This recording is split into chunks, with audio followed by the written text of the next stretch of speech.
I never thought my life could turn upside down in a matter of hours. But that's exactly what happened on that fateful Sunday. It all started with a phone call. The shrill ring of my cell phone woke me from a deep sleep. I looked at the clock, 6:30 in the morning. Who could be calling so early? It was my mother-in-law, Margaret.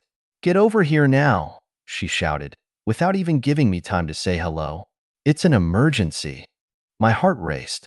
Had something happened to my husband, Tom? He had gone to visit his parents the day before. I put on the first clothes I could find and ran to the car. During the entire 20-minute drive to my in-laws' house, my mind created the worst possible scenarios. When I arrived, Margaret was waiting for me at the door with her arms crossed and an expression I'd never seen before. A mixture of anger and triumph. "Come in," she ordered dryly. I followed her into the living room, where Tom was sitting on the sofa, crestfallen. My father-in-law, Richard, looked uncomfortable in his favorite armchair. "What's going on?" I asked, confused. It was then that Margaret dropped the bombshell. "You're no longer welcome in this family," she declared, pointing an accusing finger at me. "Tom has finally opened his eyes and realized that you're not good enough for him." I was paralyzed, unable to process what I was hearing. I looked at Tom, expecting him to deny it, to say it was all a misunderstanding. But he remained silent, avoiding my gaze. "But why?" I managed to stammer. Margaret laughed dryly. "Why? Because you're lazy, you can't look after the house, you won't give us grandchildren. The list is long, darling." Every word was like a stab. I knew Margaret had never liked me very much, but that was another level. "Tom," I called, desperate. "Say something." Finally, he looked up. What I saw in them chilled me to the core. Resignation. Maybe you should go," he murmured. At that moment, I felt my world crumble. 5 years of marriage, thrown away like that, without explanation? I could have screamed. I could have cried. But something inside me hardened. "It's okay," I said, surprisingly calm. "If that's the way you want it, I'll go." I turned to leave, but Margaret interrupted me. "Oh, and there's one more thing." What she said next floored me, and it was the beginning of a journey I could never have imagined. I stopped with my hand on the doorknob, my body as tense as a guitar string about to snap. What more could Margaret want from me? She had already destroyed my marriage and kicked me out of the family. What else was left? Slowly, I turned to face her. The smile on her face made my stomach turn. "You don't think you're going to get out of here like this, do you?" Margaret said, her voice dripping with venom. "After everything we've done for you?" I blinked, confused. I blinked, confused. "What are you talking about?" Margaret let out a laugh that chilled me to the core. "Oh dear, did you really think you could marry our son, live in a house we helped you buy, and get away with paying nothing?" My jaw dropped. My jaw dropped. "Pay? But we never." $50,000, she interrupted, dropping the number like a bomb. "That's how much you owe us for all those years of charity." The silence that followed was deafening. I looked at Tom, hoping to see some sign that this was a sick joke, but he was still standing there, as still as a statue. "This is crazy," I finally managed to say. "You've never mentioned anything about money before, and I've worked hard all these years." Margaret shrugged, as if my indignation was irrelevant. "Think of it as an exit fee. After all, you don't want to leave this family with a moral debt, do you?" At that moment, something inside me snapped. All the sadness, all the confusion, turned into a burning anger that I had never felt before. "Do you want money, Margaret?" I said, my voice surprisingly calm. "All right, I'll give you money." I walked over to the coffee table, where there was a jug of water. Without hesitation, I took my wedding ring, that symbol of a love that now seemed so false, and threw it into the vase. The sound of metal hitting glass echoed around the room. All eyes were on me. "There's your payment," I declared. "A gold ring must be worth something, right? Consider it the first penny of your precious $50,000. Margaret's face turned red with anger. "How dare you?" But I wasn't finished. I took my cell phone out of my pocket and started filming. "Since we're talking about debts," I continued, my voice now shaking with emotion, How about we discuss what you owe me? 5 years of my life, my youth, my dreams. How much is that worth, Margaret? The silence that followed was absolute. Margaret seemed to have swallowed her tongue. Tom finally looked up, a mixture of shock and regret. You want money? I repeated, my voice now stronger. Then let's do this the right way. I'll see you in court. With those words, I turned my back and walked out, leaving behind a failed marriage, a toxic family, and a life that was no longer mine. But as I walked to my car, one thing became clear. This wasn't the end. It was just the beginning of something much bigger. The next few days passed like a blur. I felt like I was living on autopilot, just existing, not really living. But something was changing inside me. A strength I didn't know I had was beginning to awaken. A week after the incident, I was sitting in my hastily rented apartment, looking at my cell phone. The video I had made at my ex-in-law's house flashed on the screen, tempting me. What if, I thought, my finger hovering over the upload button. Before I could change my mind, I posted the video on TikTok. Mother-in-law kicks me out and demands $50,000. My response left her speechless. That was the title I chose, almost like a cry of despair to the world. What happened next took me completely by surprise. In a matter of hours, the video went viral. Thousands, then millions of views. My phone kept vibrating with notifications. Comments flooded the section below the video. This mother-in-law is crazy. You're so brave. Your husband is a coward. You deserve better. The solidarity from strangers on the internet was overwhelming. But it didn't stop there. I received messages from lawyers offering pro bono representation. Influencers wanted to interview me. Even TV shows got in touch. In the midst of this whirlwind, I received a call that would change everything again. It was from an unknown number. Hello? I answered, hesitantly. Sarah? The voice on the other end was familiar, but I couldn't identify it. This is Richard, your ex-father-in-law. My heart skipped a beat. Richard? What do you want? There was a pause on the other end of the line. I wanted to apologize. What Margaret did, what we all did, was unforgivable. I remained silent, unable to process what I was hearing.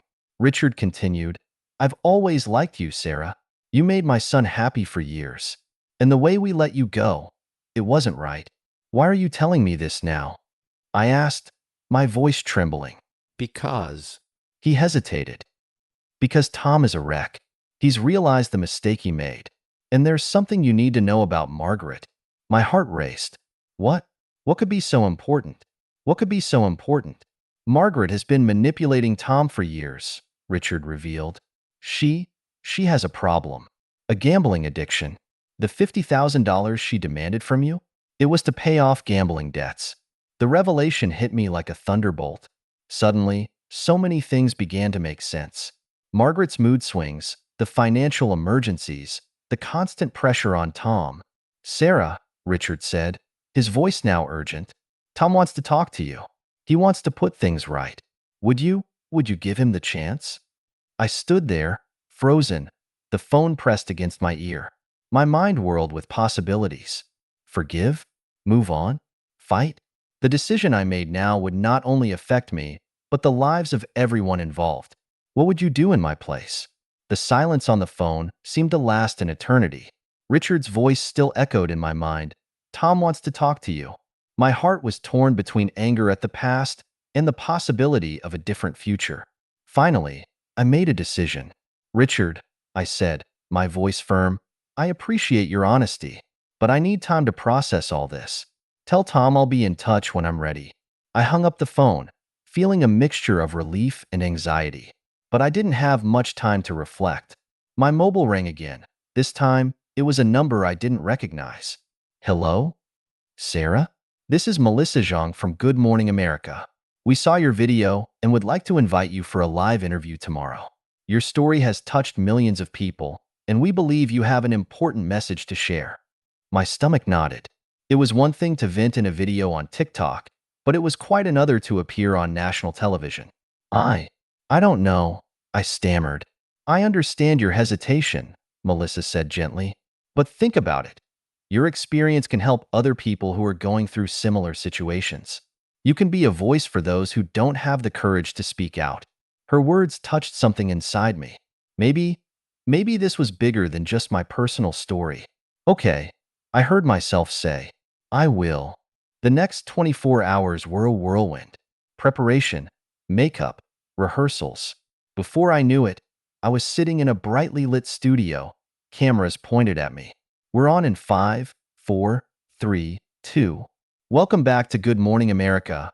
The presenter smiled at the camera. With us today is Sarah Johnson, whose story of family conflict and resilience has captured the nation's attention. Sarah, thank you for being here. I took a deep breath. It was now or never. Thank you for having me, I managed to say. Sarah, your story is extraordinary. Can you tell us, in your own words, what happened? And so, in front of millions of viewers, I began to tell my story. I talked about the wedding, about the pressures, about that fateful Sunday. I talked about the absurd demand for money and my decision to film the whole thing. But then I did something that even I didn't expect. But you know, I said, looking directly into the camera, this story isn't just about me. It's about all the people who have ever felt trapped in toxic relationships, who have been victims of emotional or financial manipulation. It's about finding strength when you think you have nothing left. The studio fell silent. I could feel the weight of my words. And there's more, I continued, my heart racing. I recently discovered that my ex-mother-in-law has a gaming addiction. That doesn't justify her actions, but it helps to understand. Sometimes the people who hurt us the most are the ones who are struggling with their own demons. The presenter looked stunned. Clearly, he hadn't expected this turn of events. Sarah, he finally said, that's incredible. Your capacity for empathy, even after everything you've been through, is inspiring. What do you plan to do now? I smiled, feeling a surge of confidence I'd never experienced before. Now? Now I plan to use my voice to help other people, to talk about mental health, about healthy boundaries in relationships. And who knows, maybe even to forgive. As the cameras cut to the commercial break, my phone vibrated in my pocket. It was a message from Tom. I just saw you on TV. Can we talk? The future, which had seemed so uncertain before, was now full of possibilities. But one thing was certain. I was no longer the same Sarah who had been kicked out of her in-laws' house. I was stronger, wiser, and, above all, the master of my own story. I left the Good Morning America studio with my head spinning. My phone kept vibrating with messages of support, offers of interviews, and of course, that message from Tom. I decided it was time to face my past head-on. I arranged to meet Tom in a neutral cafe, a public place where I would feel safe. When I arrived, Tom was already there, looking like a shadow of the confident man I knew. His eyes were deep-set, with deep circles under his eyes, and he looked like he'd aged years in just a few weeks. Sarah, he said, getting up, I don't know where to start. I sat down opposite him, keeping my expression neutral. How about the beginning, Tom? What really happened that day? Tom took a deep breath. I was a coward, he admitted. My mother, she's been pressuring me for years. About money, about having children, about everything. That day, she threatened to reveal some mistakes I'd made in the past. Financial mistakes that could cost me my job. I felt my heart squeeze. Why didn't you ever tell me? I was ashamed, he said, avoiding my gaze. I thought I could sort it out myself, but then things got out of hand and I let you go. It's the biggest regret of my life. We were silent for a moment, the weight of years of secrets and misunderstandings hanging between us. Tom, I finally said, I appreciate your honesty now, but that doesn't erase what happened. You betrayed me, not physically, but emotionally. You chose your mother over our partnership. He nodded, tears in his eyes. I know, and I don't expect your forgiveness. I just wanted you to know the truth. Just then, something unexpected happened. Margaret entered the cafe. My whole body tensed up. Tom seemed equally surprised. Mom, what are you doing here? Margaret approached our table, looking smaller and more fragile than I remembered. I saw the interview, she said, looking at me. And I realized that I can't run away from my problems anymore. She turned to Tom. Son, I'm sorry. For everything. My addiction, it's turned me into someone I don't recognize anymore. Then, to my total surprise, Margaret knelt down beside our table. Sarah, she said, her voice trembling, I don't deserve your forgiveness. What I did to you, to both of you, is unforgivable. But I'm here to tell you that I'm going to get help, and I'm going to do whatever it takes to put right the harm I've caused.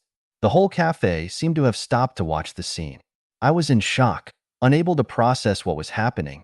Margaret, I finally managed to say, please stand up. This, this is too much to process right now. She stood up, tears streaming down her face. I looked from Tom to Margaret, two people who had been so central to my life, and who now seemed like strangers. I can't offer forgiveness now, I said, my voice surprisingly firm, but I can offer a chance. A chance for all of us to do better, to be better. Tom and Margaret nodded, a mixture of relief and apprehension on their faces. As I stood up to leave, I felt a strange sense of power. Not the power of revenge or resentment, but the power of choice. The choice to move on, to heal, to grow. Let's talk, I told them. But this time, let's do it with honesty and mutual respect. I left the cafe feeling light for the first time in weeks. The future was still uncertain, but now I knew that whatever happened, it would be on my terms. The weeks following the confrontation in the cafe were an emotional roller coaster. I oscillated between moments of clarity and confusion, of strength and vulnerability. But one thing was clear. There was no going back to how we were before. I decided to seek professional help to deal with everything that was happening. My therapist, Dr. Elena, helped me navigate this unfamiliar emotional terrain. Sarah, she told me in one of our sessions, forgiveness is not about forgetting or justifying what happened. It's about freeing yourself from the weight of hurt. Her words resonated deeply with me.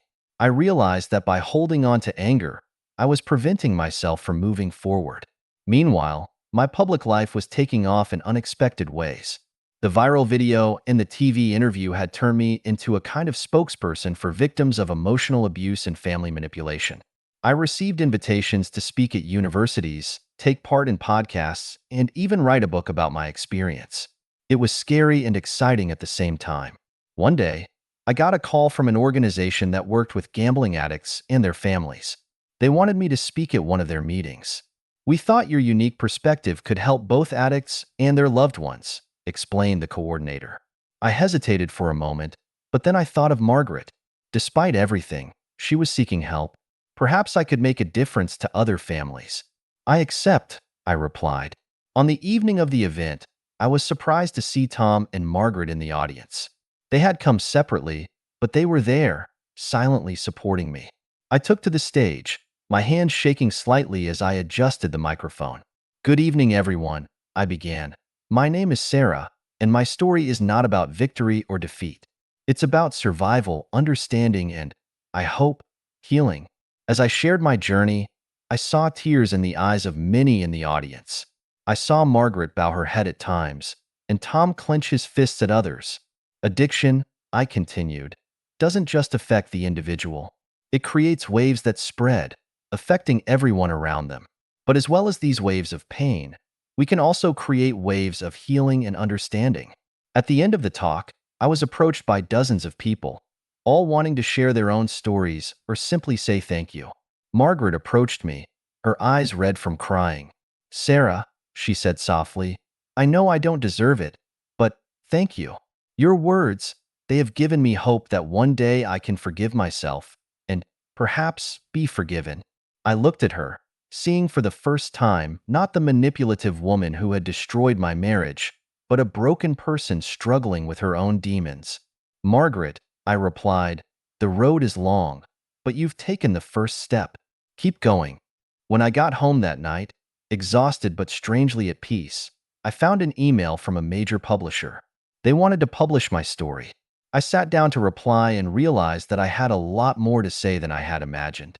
It wasn't just my story of pain and betrayal, but a story of resilience, of discovering inner strength and learning the importance of forgiveness, not just for others, but for oneself. I started typing, the words flowing easily. The months flew by as I dedicated myself to writing the book. Every word I typed was like a brick in the construction of my new identity. I was no longer just Sarah, the rejected former daughter-in-law, but Sarah, the survivor, the writer, the inspiration for others. The writing process was therapeutic, but also painful. Reliving every moment, every emotion, was like reopening old wounds. But Dr. Elena was there to guide me through the difficult moments. Remember, Sarah, she told me during one particularly intense session, your story doesn't end with the pain. It's about how you rise after it. These words became my mantra as I worked on the book. Meanwhile, my relationship with Tom and Margaret remained complicated but evolving. Tom was having individual therapy and had started to work on his own codependency issues. Margaret was regularly attending Gamblers Anonymous and slowly rebuilding her life. One day, I received an unexpected email from Tom. Sarah, I know I don't have the right to ask this, but I'd like to read your book before it's published. Not to censor or change it, but to better understand how my actions have affected you. If you don't feel comfortable with that, I completely understand.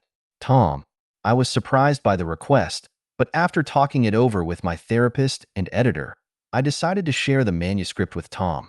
2 weeks later, we met in a park. Tom seemed different, more mature, more centered. Sarah, he began, reading your book was enlightening and painful. I never really realized how much I hurt you, how much our family hurt you. I'm sorry. Truly. I nodded, feeling a complex mixture of emotions. Thank you for reading, Tom, and for understanding. There's something else, he continued, looking nervous. I met someone. Her name is Rachel. She's a therapist, and she's helped me a lot. I wanted you to hear it from me before you hear it from other people. Surprisingly, I didn't feel jealous or angry, just a slight relief. I'm happy for you, Tom, I said sincerely. I hope you'll be happy. That evening, sitting in my apartment, I reflected on how my life had changed. The book was almost ready for publication. I had lectures booked all over the country, and I was slowly learning to trust again.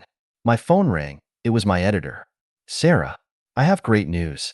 A big Hollywood production company wants to buy the rights to your book to make a movie. I was speechless.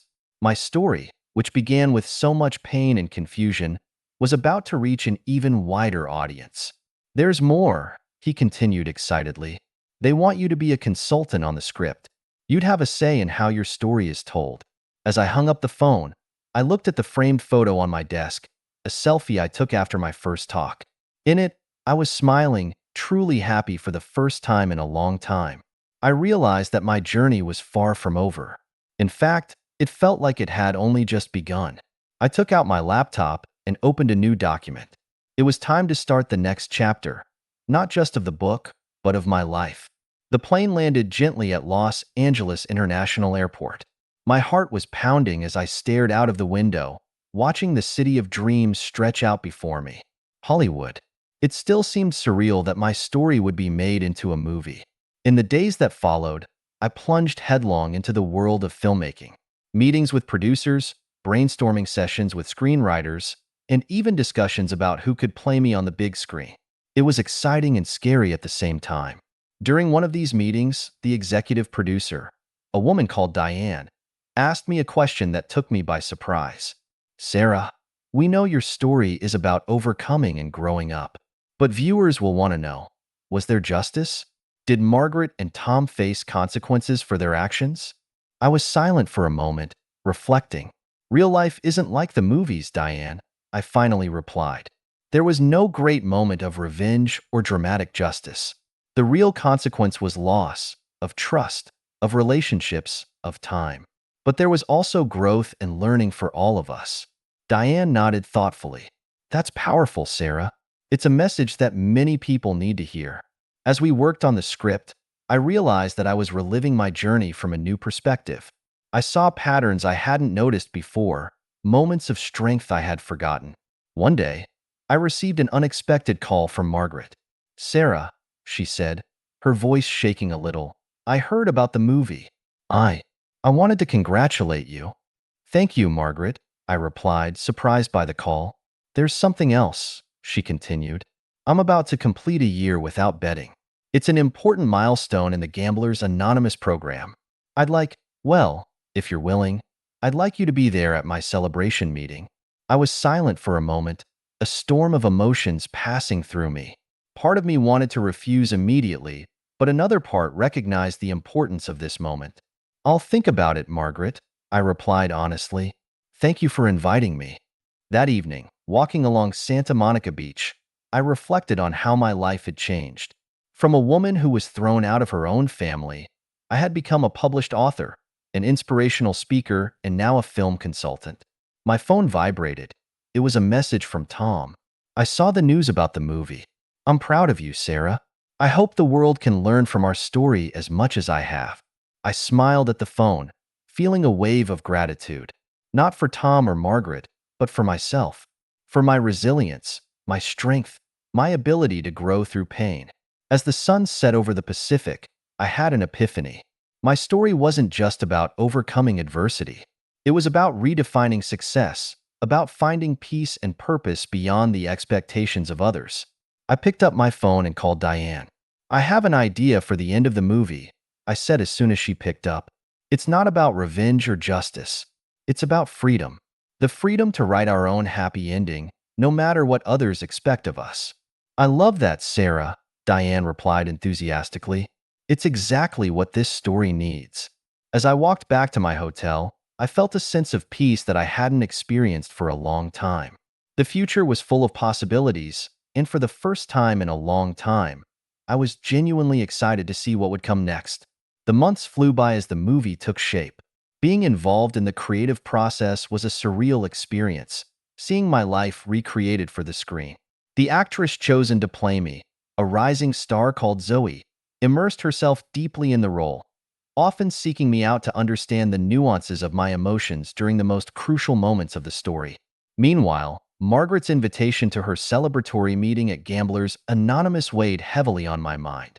After much reflection and some intense sessions with Dr. Elena, I decided to attend. On the day of the meeting, my stomach was in knots as I walked into the community room. Margaret was there, looking nervous, but with a sparkle in her eyes that I had never seen before. When she saw me, her eyes filled with tears. "Sarah, you've come," she said softly. I nodded, offering a small smile. "I'm here to support your recovery, Margaret." The meeting was intense and emotional. Margaret shared her journey, the ups and downs, and how addiction almost destroyed her family. Then, to my surprise, she turned to me. "And I especially want to thank my former daughter-in-law, Sarah," she said, her voice breaking. "Your act of courage in exposing the situation was the catalyst I needed to seek help. Sarah, I know I've caused irreparable damage, but your strength has inspired me to be a better person." Silent tears streamed down my face. They weren't tears of sadness or anger, but of a deep understanding of how our actions can have repercussions we never imagined. After the meeting, Margaret and I had a frank conversation. It wasn't easy, but it was necessary. We shared our truths, our pain, and, surprisingly, found common ground in our desire for healing. Back in Los Angeles, I plunged back into work on the movie. Filming was almost complete, and I was reviewing the final scenes with the director when I received an exciting call. My book had reached the top of the New York Times bestseller list. I celebrated the news with the movie crew, feeling a mixture of pride and humility. My personal story of pain and overcoming it was touching lives all over the country. Weeks later, I was sitting in a private movie theater for the first screening of the film. Next to me were Zoe, Diane, and to my surprise, Tom and his new girlfriend Rachel. When the lights went down and the movie started, I was transported back to that fateful Sunday. Watching my life unfold on the big screen was a surreal and cathartic experience. The final scene of the movie took me by surprise. It was me, or rather, Zoe playing me, standing on a cliff, looking out over the ocean. The camera slowly moved away while the voiceover said, "Sometimes the happy ending isn't what we imagine. Sometimes it's the freedom to write our own story, to forgive not just others, but ourselves. It's the courage to take the next step, even when we don't know where it will lead." When the lights came on, there were few dry eyes in the room. Tom was the first to speak. "Sarah," he said, his voice breaking, "thank you. for telling our story with such honesty and compassion. You've taught us more than you'll ever know. I hugged Tom, then Rachel, feeling a sense of closure I'd never imagined possible. In the days that followed, as I prepared for the official premiere of the film and a speaking tour, I reflected on what an incredible journey it had been. From a broken and cast-out woman, I had become a voice of hope and inspiration for millions. Looking ahead, I realized that my story was far from over. In fact, it seemed that a new chapter, full of endless possibilities, was just beginning. The night of the movie premiere was a whirlwind of emotions. The red carpet, the camera flashes, the interviews, it all seemed surreal. I, Sarah Johnson, the woman who not so long ago was broken and alone, was now in the spotlight, not as a victim, but as a survivor and inspiration. The movie was a resounding success. Critics praised its raw honesty and message of hope. More importantly, I began to receive messages from people all over the world who identified with my story.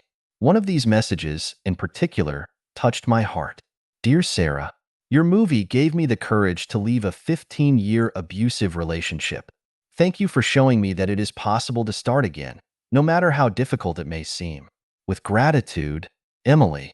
Reading these words made me realize the true impact of sharing my story.